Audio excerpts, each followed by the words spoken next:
Okay, I'll just show you how to delete a mobile from the Bluetooth audio system in this 2017 SKODA Fabia.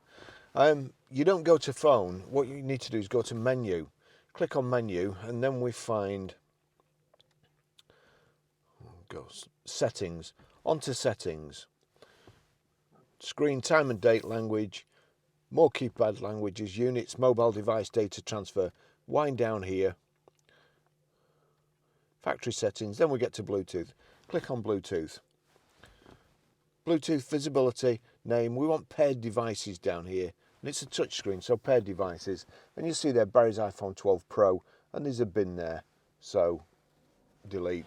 Also, if for any reason you can't play audio through the system, just make sure that there's a tick next to the audio on that particular screen.